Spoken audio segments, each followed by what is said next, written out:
নমস্কার বন্ধুরা, এবিসি ট্রেকের তৃতীয় ভিডিও নিয়ে আমি আপনাদের হোস্ট দেব আবার চলে এলাম। আগের ভিডিওগুলোতে কলকাতা থেকে পোখরা আর পোখরা থেকে ডোভান পর্যন্ত আমাদের একটা দারুণ যাত্রা আপনারা দেখেছেন। যারা এখনও পার্ট 1 এবং পার্ট 2 দেখেননি তাদেরকে অনুরোধ করব আগে দেখে নেবেন, তাহলে আমাদের পুরো অ্যাডভেঞ্চারের মজা সম্পূর্ণ বুঝতে পারবেন। আজ আমরা যাত্রা শুরু করেছি ডোভান থেকে। লক্ষ্য এমবিসি। দূরত্ব প্রায় 6 কিলোমিটার, কিন্তু সম্পূর্ণ আপ হিল ট্রেইল, তাই সময় লাগবে 4 থেকে 5 ঘন্টা। ডোভান থেকে বের হওয়ার পর পথ চলতে চলতে একটু আগে আমরা পেয়ে গেলাম একটি অসাধারণ ওয়াটারফলস আর একটি পুরনো মন্দির। পাহাড় আর প্রকৃতির মাঝে হঠাৎ এসব দেখতে পেয়ে সত্যি মুগ্ধ হয়ে গেলাম। এই মন্দিরটির নাম এখানে বরাহ মন্দির বলে থাকছে, তবে আমি যেটা দেখলাম এটা লর্ড শিবা মন্দির নামেই এখানকার ট্রেকাররা বেশি চেনে।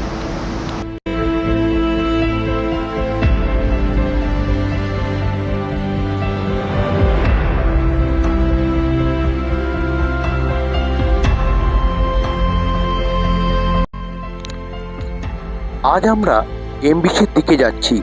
দূরত্ব প্রায় 6 কিলোমিটার, আপহিল রাস্তা। সময় লাগবে আনুমানিক 4 থেকে 5 ঘন্টা। এমবিসিতে আজ রাত কাটাবো আর কাল ভোরে রওনা দেব আমাদের মূল গন্তব্য এবিসি। আর আধ ঘন্টা বললেও তার মানে আমাদের 1 ঘন্টা লাগবে।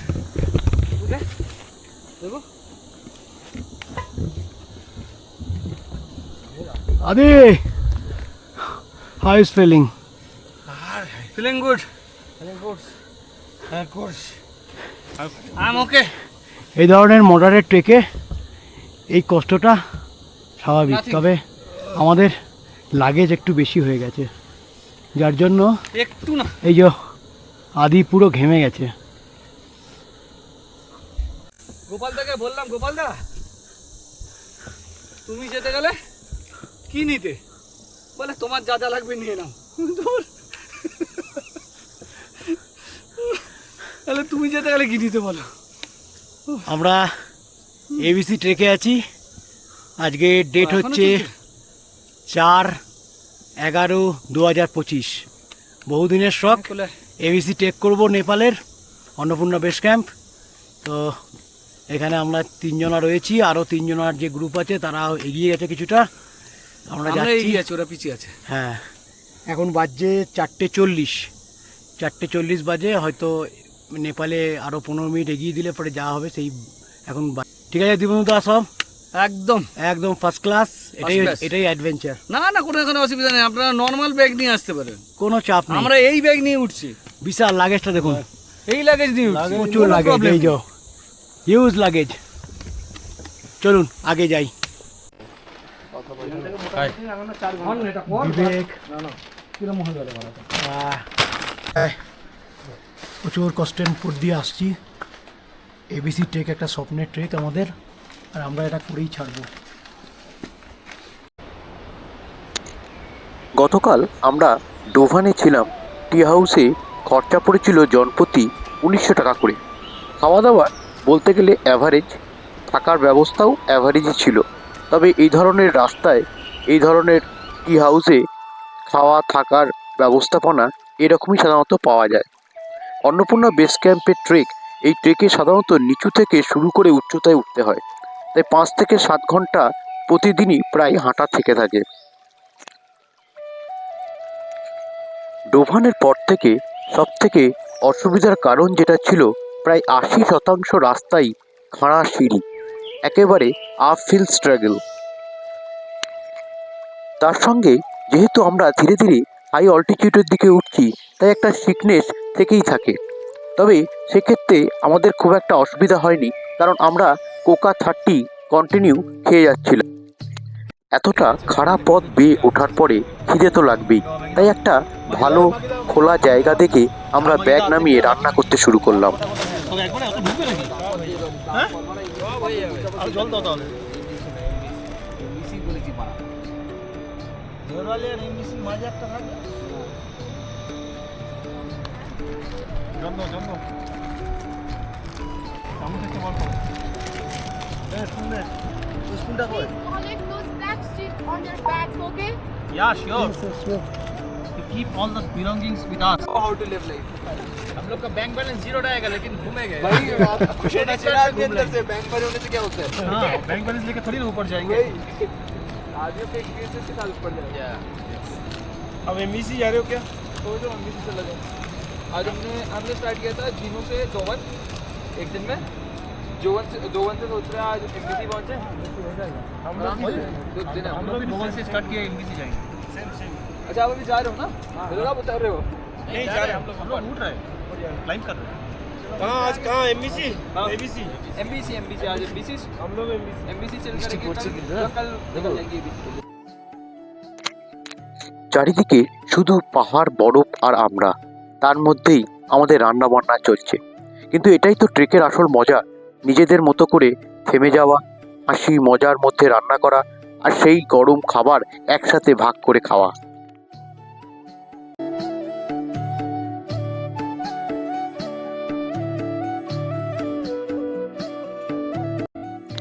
রান্না খাওয়া শেষ, আমরা ব্যাগ বেঁধেছি। নিজেদের জন্য তৈরি গরম খাবারের পর একটা আরাম আর একটু ফ্রেশ, তারপর আবার শুরু করলাম পথ।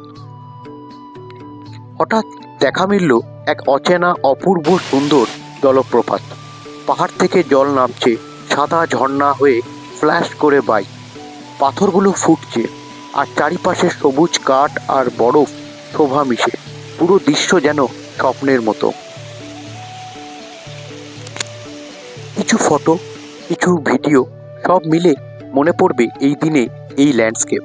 কিন্তু সময় কম, রাস্তা চলতে হবে, তাই জলপ্রপাতকে গুছিয়ে রেখে আমরা আবার চললাম সামনে, লক্ষ্য দেউরালি।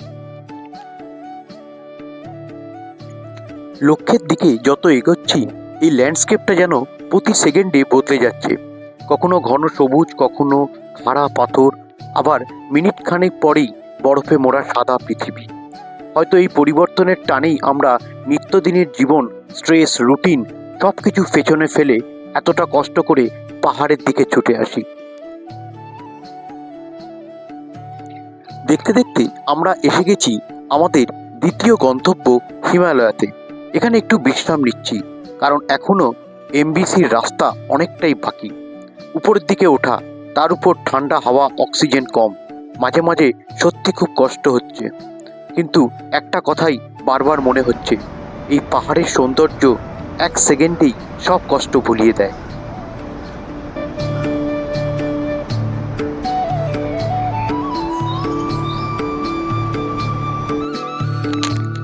এখানে প্রতিটা পা ফেলার সাথে সাথে নতুন অভিজ্ঞতা। আর এই ট্রেক, কেন এসেছি ওটা যেন নিজের চোখের সামনেই স্পষ্ট হয়ে উঠছে। তাই ক্যামেরা বন্ধ করছি না, এই দৃশ্য, এই অনুভূতি, এই যাত্রা সব কিছুই আপনাদের সঙ্গে ভাগ করে নিতে চাই। বন্ধুরা, একটা ছোট্ট রিকোয়েস্ট, যদি ভিডিওগুলো ভালো লাগে তাহলে অবশ্যই চ্যানেলটা সাবস্ক্রাইব করে পাশে থাকবেন। আপনাদের ভালোবাসাই আমাদের সবচেয়ে বড় অনুপ্রেরণা।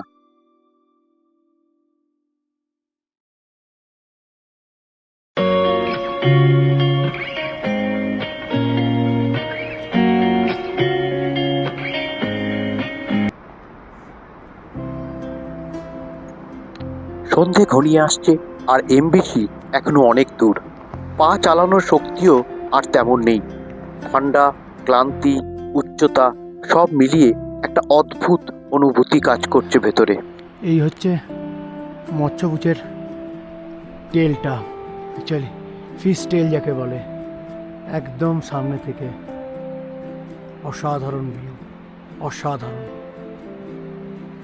আর ওই দিকে আছে অন্নপূর্ণা রেঞ্জ, যেটা এখন মেঘে ঢেকে গেছে। সামনেই হচ্ছে আমাদের এমবিসি, পৌঁছে গেছি। এ সময় একটা ছোট্ট বিপদ ঘটে গেল। হঠাৎ দিক হারিয়ে ফেললাম আমি। অনেকটাই পিছিয়ে গিয়েছিলাম বন্ধুদের থেকে। ক্যামেরা করতে গিয়ে টের পাইনি কখন যে আমার দল এগিয়ে গেছে। চারিদিকে অন্ধকার পাহাড়, -7 ডিগ্রি টেম্পারেচার। 30 মিনিট ধরে পথ খুঁজছি একা, ভয় লাগলেও হাল ছাড়িনি। শেষ পর্যন্ত দিব্যেন্দুদা আর পূরণের সাহায্যে আমার টি হাউসটি খুঁজে পেয়েছিলাম।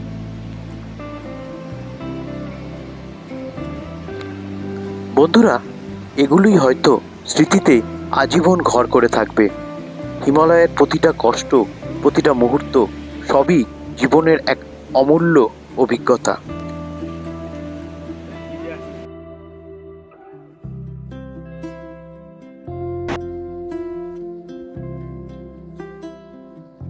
আমরা মৎস্যপুর গেস্ট হাউসে আছি। এখান থেকে বিকেলের পড়ন্ত রোদ, এক অনন্য অনুভূতি, জীবন সার্থক এই ভিউ দেখার জন্য।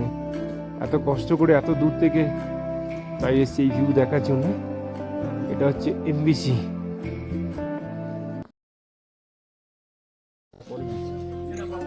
রাতে ক্লান্তির একটা ঘুম দারুণ হয়েছিল এমবিসিতে।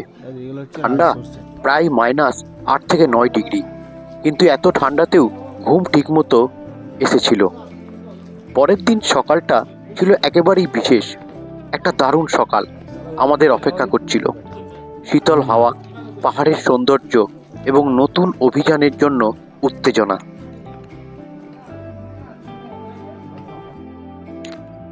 পায়ের শক্তি কম থাকলেও পাহাড়ের সৌন্দর্য আবার নতুন করে উদ্দীপনা দিচ্ছিল। প্রতিটি পদক্ষেপ, ল্যান্ডস্কেপ যেন প্রতি সেকেন্ডে বদলে যাচ্ছে। শীতল বাতাস, শ্বাস প্রশ্বাসের কষ্ট, সব কিছু মিলিয়ে মনে হচ্ছে এই ট্রেক শুধু ফিজিক্যাল নয়, মন ও আত্মার জন্য এক অসাধারণ অভিজ্ঞতা।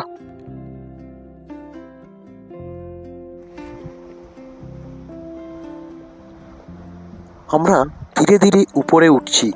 প্রতিটা মোড়ে নতুন দৃশ্য, নতুন আশ্চর্য। আর সামনে এবিসি অন্নপূর্ণা বেস ক্যাম্প আমাদের অপেক্ষা করছে। মাঝে মাঝেই আকাশে হেলিকপ্টার দেখতে পাচ্ছি। রেস্কিউয়ের জন্য এগুলোই ব্যবহার হচ্ছে। এমবিসি থেকে এবিসির পথটা ঠিক যেন স্বর্গের পথে হাঁটা। জীবনে কোনোদিন ভুলবার নয় এটা। অক্সিজেন কম, মাথা ধরেছে, পা এগোতে চাইছে না, তবু এই অপরূপ সৌন্দর্যের সামনে সব কষ্টই যেন ম্লান হয়ে যাচ্ছিল।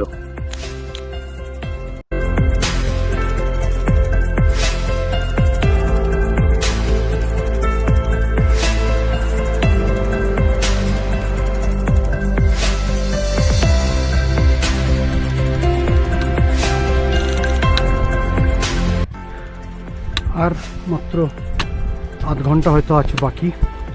আমরা অলমোস্ট রিচ করে গেছি। সামনেই অন্নপূর্ণার বিশাল একটা রেঞ্জ, চারিদিক ধরে। হঠাৎ একটা মেঘ চলে এলো। ওই যে দূরে পুরো মেঘে ছেয়ে যাচ্ছে।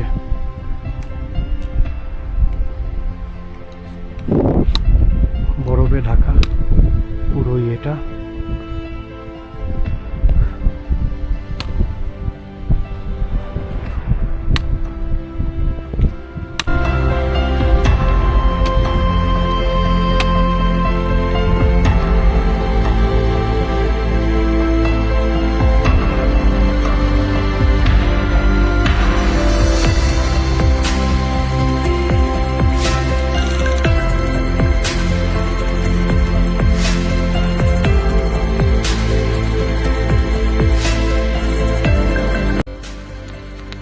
এত সব অপার সৌন্দর্যের মাঝে হঠাৎই চোখের সামনে ফুটে উঠল এক স্বপ্নের মতো লেক।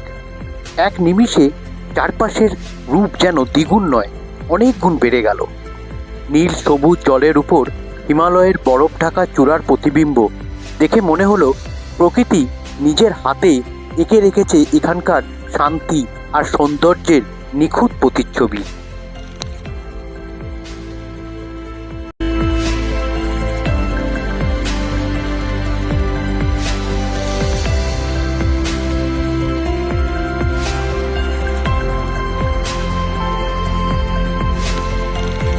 এতদিন ভিডিওতে দেখে আসা যেসব জায়গা, আজ সেগুলো চোখের সামনে দেখে নিজেকে সত্যি ভাগ্যবান মনে হচ্ছিল।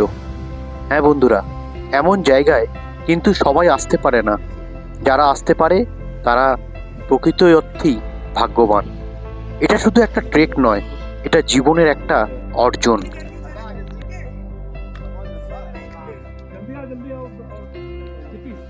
অবশেষে দীর্ঘ পথ, কষ্ট, ঠান্ডা সব পেরিয়ে আমরা এসে গেছি অন্নপূর্ণা বেস ক্যাম্পে।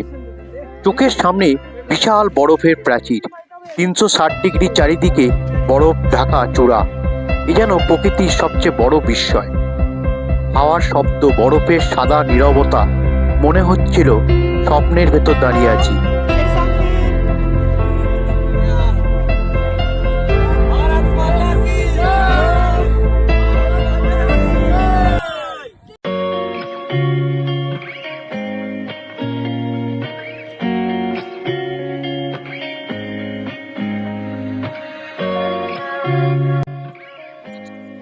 আমরা এবিসিতে স্যাংচুয়ারি গেস্ট হাউসে উঠেছিলাম।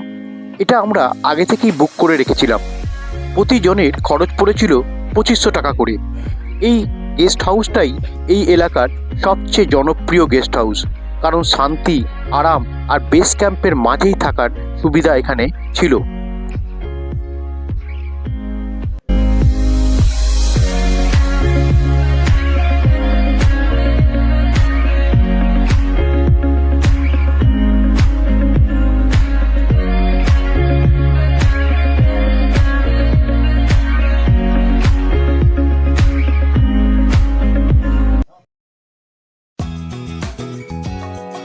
এখানে পৌঁছেই চারিদিকের এই অপার সৌন্দর্য দেখে আমরা সবাই যেন আনন্দে মেতে উঠেছিলাম, ঠিক যেন আবার ছোট শিশু হয়ে গেছি। উচ্ছ্বাস, হাসি আর উত্তেজনায় ভরে গেছে চারপাশ। সারা পথের ক্লান্তি এক নিমেষে উধাও হয়ে গেল।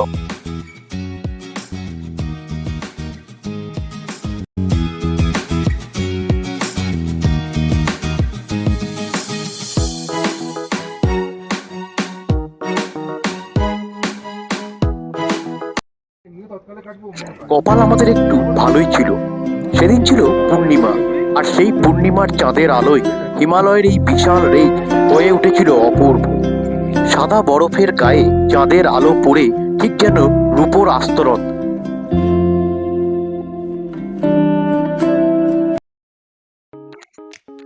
সেই দিনের সেই সূর্যের প্রথম আলো ঠিক যেন এক অদ্ভুত বিস্ময়। বরফাচ্ছন্ন অন্নপূর্ণার গায়ে সোনার মতো রং লেগে গেল এক মুহূর্তেই। চারিদিকে নীরবতা, শুধু সূর্যের আলো আর পাহাড়ের মহিমা। মনে হচ্ছিল প্রকৃতি আজ আমাদের জন্যই তার শ্রেষ্ঠ দৃশ্যপট খুলে দিয়েছে। এমন মুহূর্ত জীবনে কবার আসে? আমরা শুধু দাঁড়িয়ে দেখেছি, আর সেই দৃশ্যটা চিরজীবনের জন্য চোখে আর মনে বন্দি করে নিয়েছি।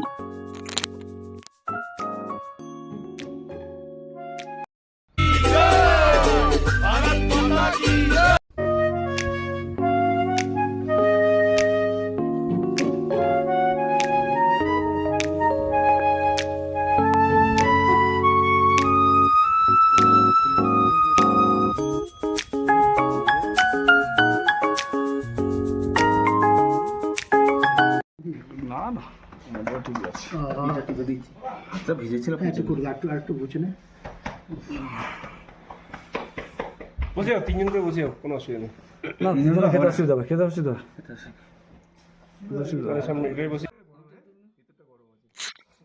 বন্ধুরা, সেই ভোরবেলা থেকেই আমরা অন্নপূর্ণার অপূর্ব সৌন্দর্য উপভোগ করতে ব্যস্ত ছিলাম।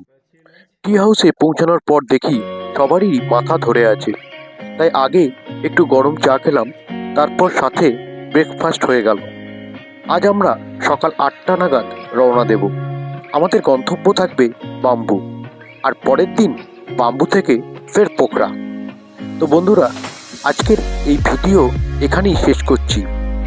আশা করি আপনাদের ভালো লেগেছে। পরবর্তী আমরা পোখরা টাউন এক্সপ্লোর করব। তারপরেই এবিসি ট্রেকের পুরো খুঁটিনাটি, আপনারা কিভাবে যাবেন, কিভাবে প্রস্তুতি নেবেন, সব কিছু নিয়ে একটা ছোট্ট তথ্যবহুল ভিডিও সাজিয়ে আনব। তাই আমাদের সঙ্গেই থাকুন আর লাইক, শেয়ার এবং সাবস্ক্রাইব করতে অবশ্যই কিন্তু ভুলবেন না।